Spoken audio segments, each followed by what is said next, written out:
And we're now recording, and I'll put the, whoa, when I put the chat up, that loses my full screen. That is interesting.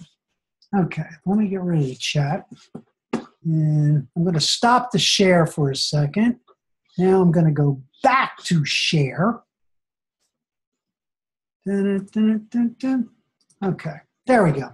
All right, so what I want to do tonight is just make sure, that you're getting a sense of what is going on, because with this process of qualitative, and that the most important thing is understanding how to do coding, and then how to begin to, analyze that coding, and then start creating representations of it. Because in qualitative, research, it is much different than quantitative, because you can use more graphical representations of the data. And if you've started reading into the Cresswell book, basically when you're looking at this is, the transcript is the most important component of data collection, but also, your field notes can be that. If you take videos, that can be transcribed also. And if you use any pictures. So there are many forms of collecting data, but the primary form that most of you will use will probably be transcriptions as you're doing that. Then to reduce that data, to make meaning out of it, obviously coding and condensing into themes is that, and then creating a representation. So figures, tables, discussions, rich dialogue is the important component of understanding how to do a qualitative study. So these, as Cresswell points out, are the major issues. But as you look at this data analysis, you're really beginning to look at that third bullet, because the difference between qualitative and quantitative, and why qualitative for many years was looked at as a suspect form of data, was because you're really coming off of your own insight, your intuition about it, and the impression that you get about the data. And so what happens is this idea of your ability to be able to not impose your points of view while you're collecting the data is the most critical part of doing a qualitative study.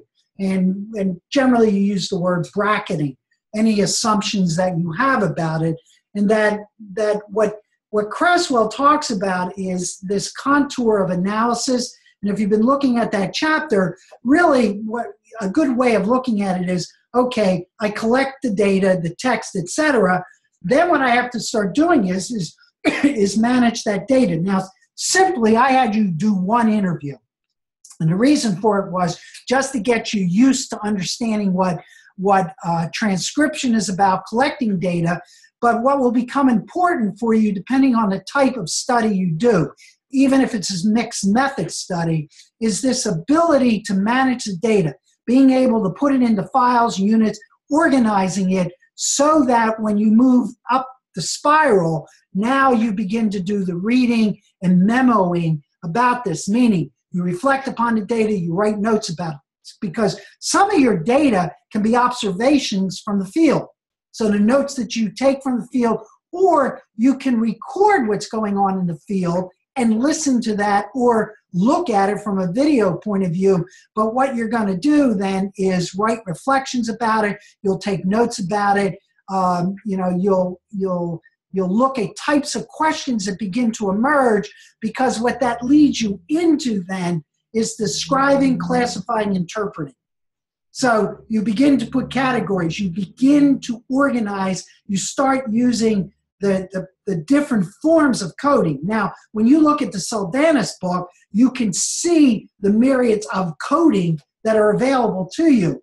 And as a novice researcher, and I'm going to use that word as novice researcher, because your dissertation in one aspect is, as I tell everyone, you want to make it as simple as possible, because it's the gateway into your study, or into your becoming a researcher. And a lot of the things that you particularly see in Saldanis is that if you became a major researcher, you went to a university or you worked in a research company and you're very interested in qualitative research, the types of coding that you see there depend on the type of data that you're collecting.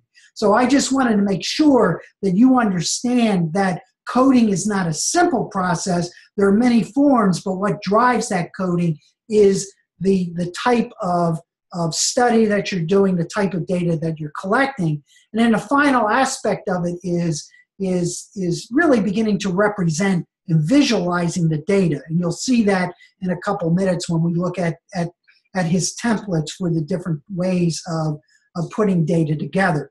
So this is what this figure is about. It's a way of helping you to organize your data, because generally the hardest thing that you're experiencing or will experience as you start getting closer to saying, this is what my dissertation is going to be, is understanding what the problem is, and then making sure from the problem that your purpose of the study is well stated so that the research questions emerge out in a very tight way, which then allows you then to move into the spiral.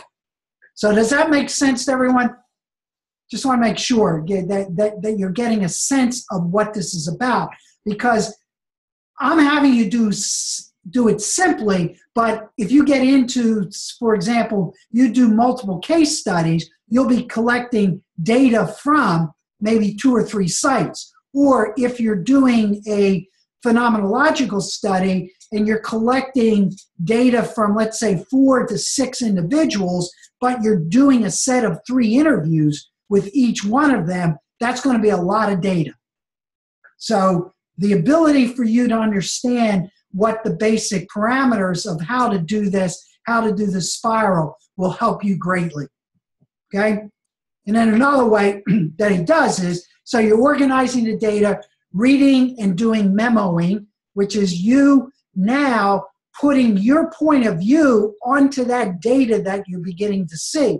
Because what happens is, and this is where number 3 comes into play, describing and classifying what you're seeing now is where you do the analysis of the data that you're looking at, and then what you're looking for in the transcript, are there some common codes or words or groups of words that emerge that form this thing that will be called a code, which then will allow me to generalize into broader themes. Okay? So does that make sense? Is that pretty clear to everybody? Just want to make sure. Okay, good. Let's see. Okay, good. So as you look at that, then comes down the interpretation.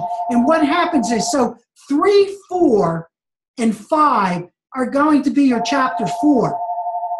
Okay, that's where this all takes place. And I'll show you some examples of that. So really, when you're looking at, well, actually, all of this is chapter 4, but you're describing, you're classifying, you're telling the story of an individual or a group of individuals, and because that's where the codes will emerge from. This is where your writing becomes extremely important, and basically look at it as storytelling. So if you remember, if you're reading in Cresswell, he talks about rich narrative. So you want very vibrant narratives to explain the data that you have collected out of an individual's story that they're telling. And as you get into the writing more, you'll be and you start working with your supervising professor, that's where you're going to really begin to explore the richness of your writing. Okay?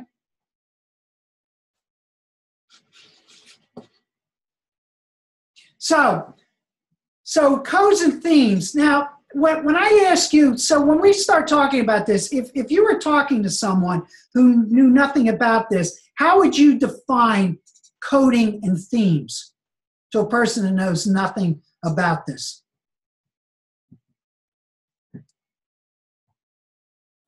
I would describe it as the words or I guess the words that come out of a transcription or the interview. Those things that are standing out. Like in my particular interview, engagement came across a lot. Okay. I was looking at Corinne's transcription. I'm sorry, Corinne, I'll use you as an example because it's fresher in my mind. Protocols and coordinators, those types of things which describe what the interviewer was saying, the interviewee was saying.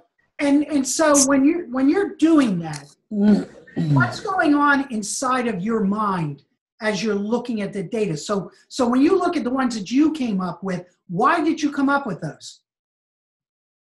Well, personally speaking, I came up with them because a lot of the words were said by my participant. Okay. But I also was, again, I was immersed back into that interview with her. So it was good because I remember her saying this and I felt like I was part of that interview again. Okay. And so okay, good. So others, how do you feel about that? What Linda was saying, does that hit how you would describe it? Yeah, I would. Yeah. Oh, go ahead, Diana. I would agree.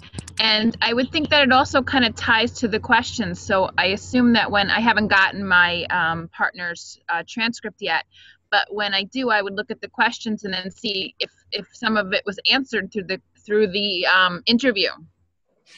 Yeah, and that's interesting you said that because remember, always look at the questions as open-ended to get the process going. Because it depends, again, on your study. So if you're doing a phenomenological study, which a lot of you said, well, that's really what I want to dive into right now.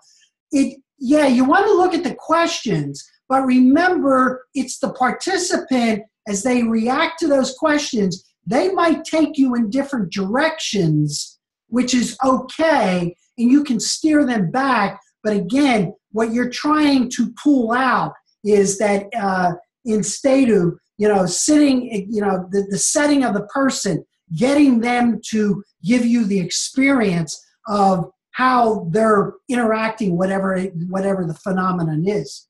Now, if you're doing a case study, you might want to structure the questions so that they're a little bit more focused around those questions. That doesn't mean you don't steer people back into those questions. And your point about, I'm looking at these questions to see how they emerge is a good point, to look at. But again, depending on the format you're using, sometimes you want the person to go. So if you remember in 836, the hardest thing, or not 836, in 625, the hardest thing to do with a generative listening is to not allow your particular point of view to emerge at that particular time. It can emerge afterwards. So what you said, I think, is right, in terms of looking at that. But again, when you're interviewing someone and they're taking you in a particular direction, let them take you there. But if it's going so far away, then you just say, okay, I understand that. But if I asked you it this way, how would you respond? That's those little tricks you have to learn to do that type of interviewing. Okay? So others about, your perceptions about coding. What they said. Particularly the part about leading the information that was coming out, leading back to the questions. It's, for me, as my participant was talking, those themes were emerging and I was able to make that connection. Okay, this is what I was hoping to find out and making sense of this.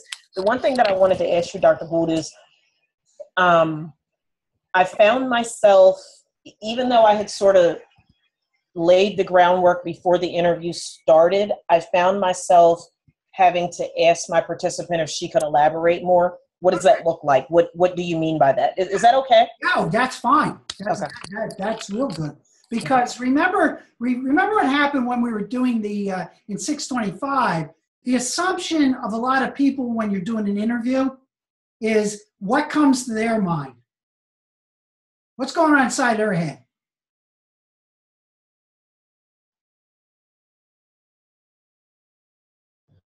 That you just want to hear their answers?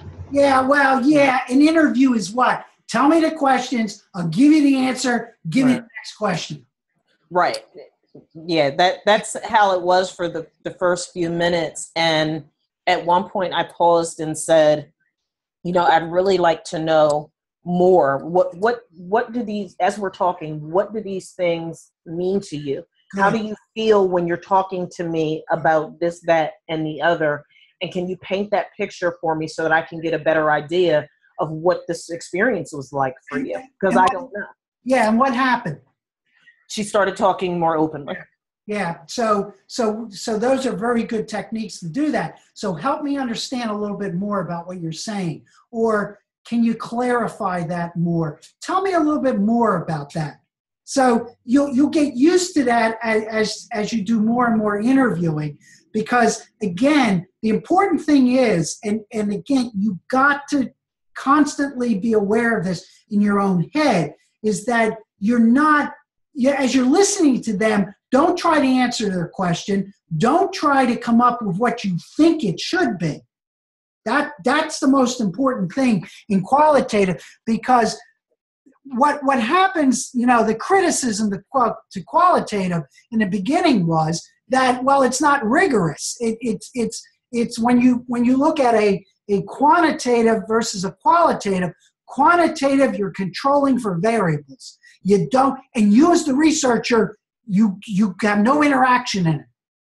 Whereas in qualitative, you do, because you're part of it.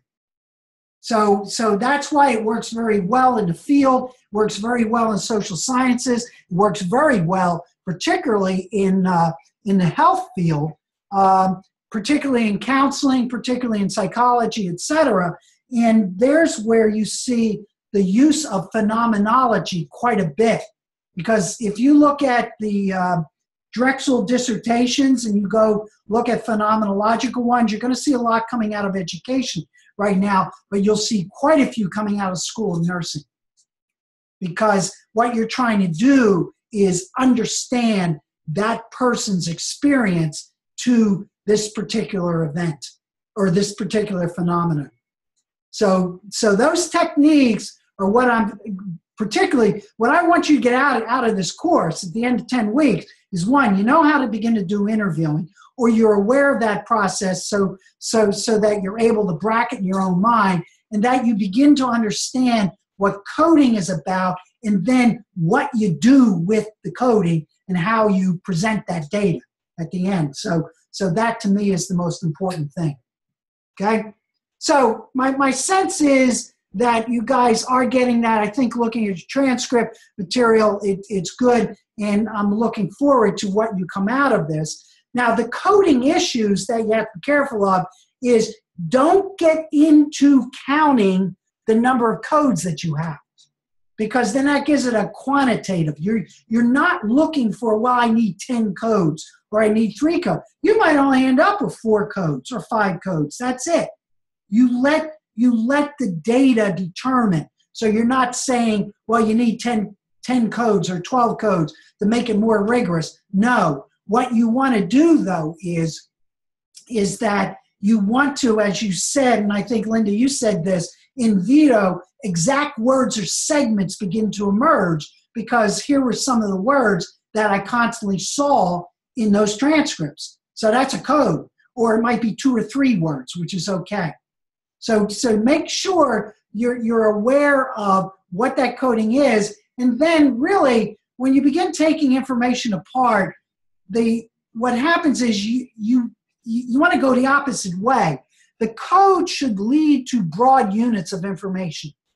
And I'll show you some examples of that, what we're talking about. And within those themes, you can have sub-themes, because the theme is so rich that it has some subsets that are important to talk about. Okay? So keep that in mind when you look at that. And so what he has in there, as you saw this, what's interesting, so here's the analysis and the representation by approach. So since a lot of you are doing phenomenology, you can see how he does data organizing, reading, so you read through the text, you make margin notes, and you form initial codes.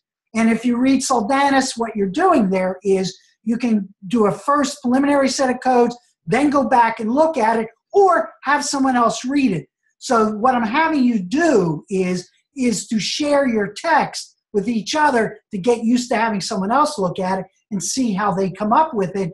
And then if you remember that one video last week about group coding, that when you're doing a large project and you have several people, well, what that's about is then the two of you kind of help each other to tease out what the code is, because that gives more validity to what you're coming up with.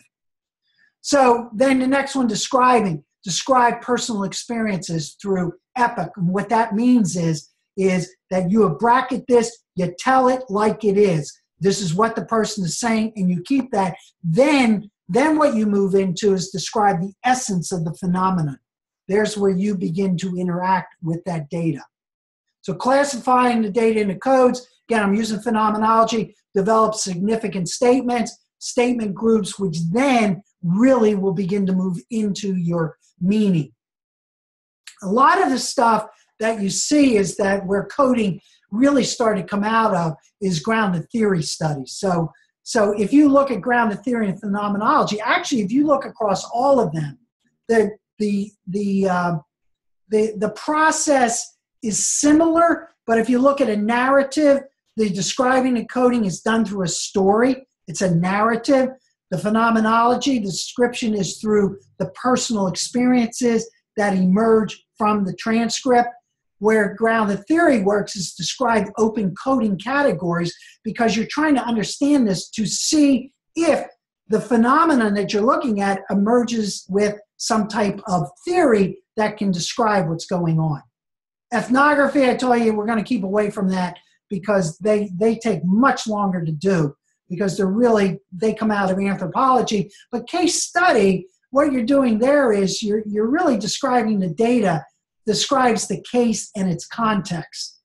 So if you're looking at how principals interact with the concept of, say, supervision, or Danielson's new evaluation procedure, you might want to describe what that's like from the principal's point of view within the context of that particular building or that particular school.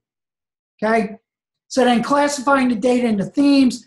So again, phenomenology develops significant statements.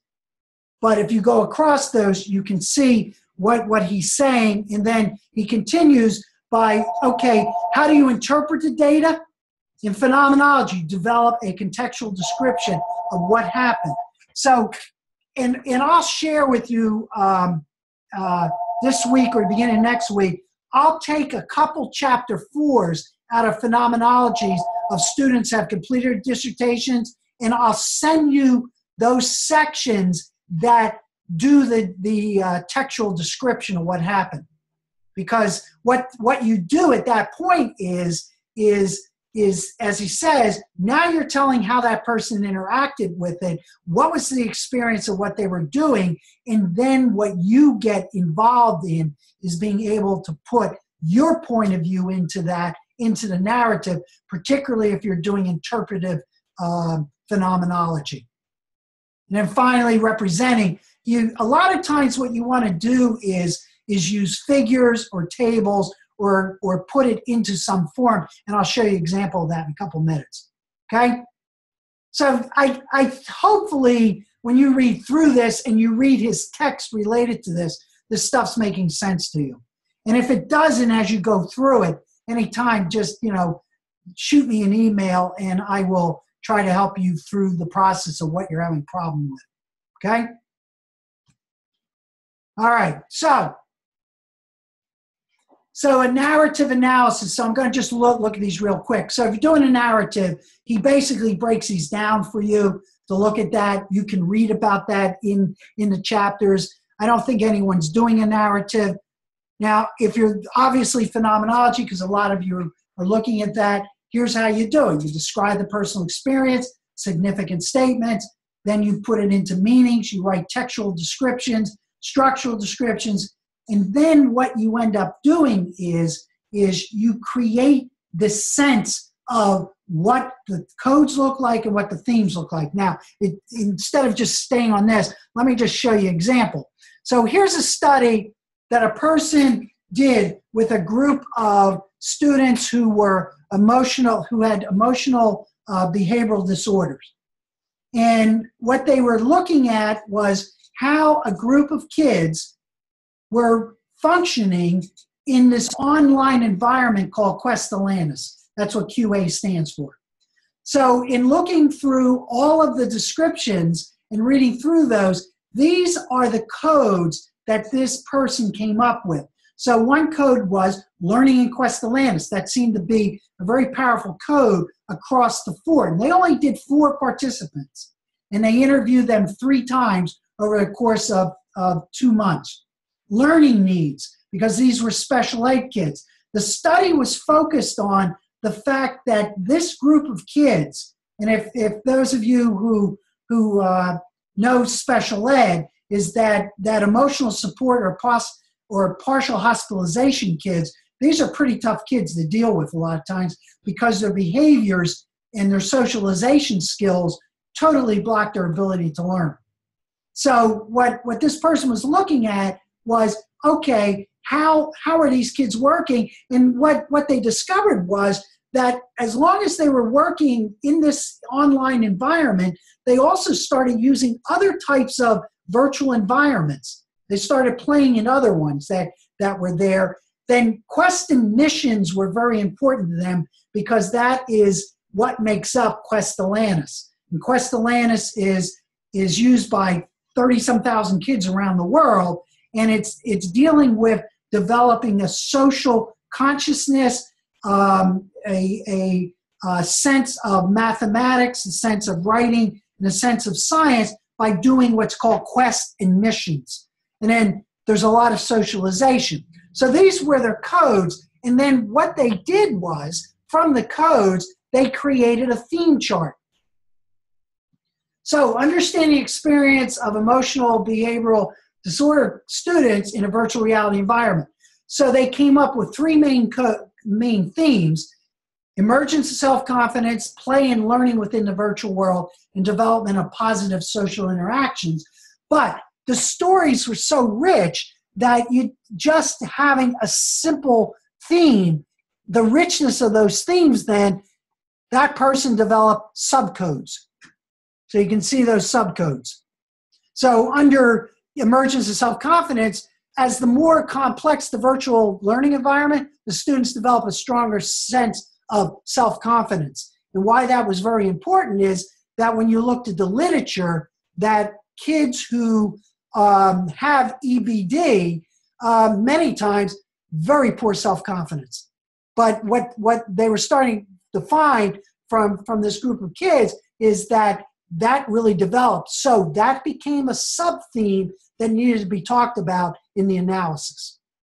So does this make sense to you about there's a set of codes, there's what this person created this chart in relationship to these, and then when they did the analysis in the end of chapter 4, they talked about how all of these themes, sub-themes, were extremely important coming from these interviews of these kids. Okay? Does that make sense? Just want to make sure. I don't want to leave you behind. All right, so let me give you one more. Here's another one. Major themes from this particular study. So what this was about, co-teaching.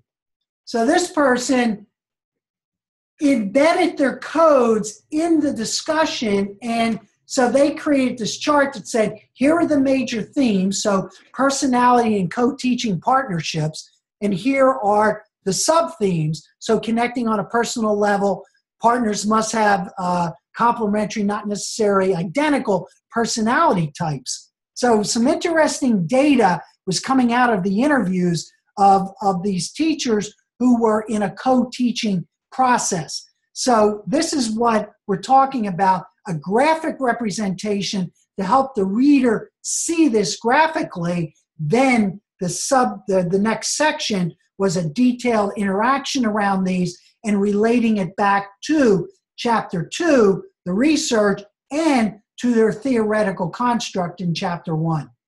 And you guys had to write those things out, right, when you did 810.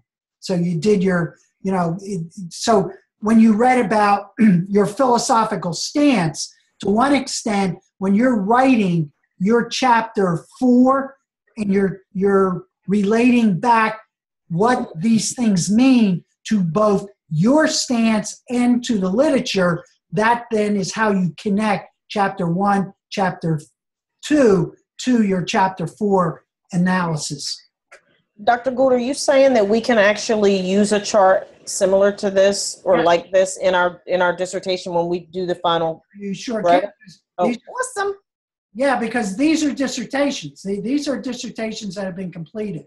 So I'm just showing you, because what that slide said was that you want to use figures and charts to show what the data looks like, because it helps to organize it better for your reader. Because remember, your whole focus is on the reader. You're writing for the reader so that they can understand what you're doing. Okay? So that gives you an example of now what you're going to do in your final product for this, that assignment 4, is I'd like you to do a graphic representation of your results. So you play around with it. And again, you're doing it so you can get used to do this, because you'll do this particularly if you do a pure qualitative research study. Dr. Gould, the chart that we need for the next assignment, can we use just what you just showed? Yeah, you can do it that way. Because now remember, assignment 1 was to get you to organize what the purpose is, what the research question is, what your philosophical, stance. Assignment 2 was, I just wanted to see that you were able to do a transcript. Now 3 is, now you're coding and theming, getting ready now to blend that all together into assignment 4. Okay? And in between, you're going to do that little thing called turning the story.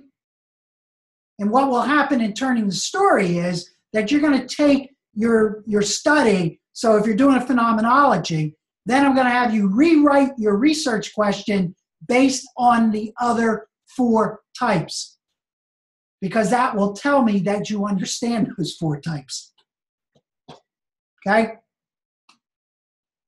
So this is grounded theory. I'm just running through these. This is in the book. So you can look at this type of process, but this is in case study. So if you're going to do, and a lot of you might end up doing a case study.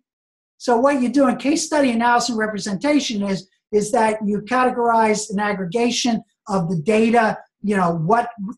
Basically you come up with the same type of set of themes that are indicative to that case study. But the direct interpretation is a single incident. So if it is studying the relationship of a principal to, under a supervisory process to a teacher, that's a single incident. If you look at cross case studies, you're doing several categories, then you begin to look at patterns between maybe the principal and the teacher, and this concept of, let's say, Danielson's, coding, or her approach, how a principal interacts with those different segments of that evaluation process. So you can do that. Remember, a case study is a bounded study. So if you're doing like that one I showed you, co-teaching, that was a bounded study within a particular building with a group of teachers. And you'll see how these begin to come out. But case study, a lot of times, a lot of you, if you do a mixed methods, so you want to do some analysis using quantitative material through survey, then you'll do a case study to enrich that data, or you'll do a interview set to enrich that data to give more meaning to the numbers that are there. That's generally what you find in mixed studies. Okay?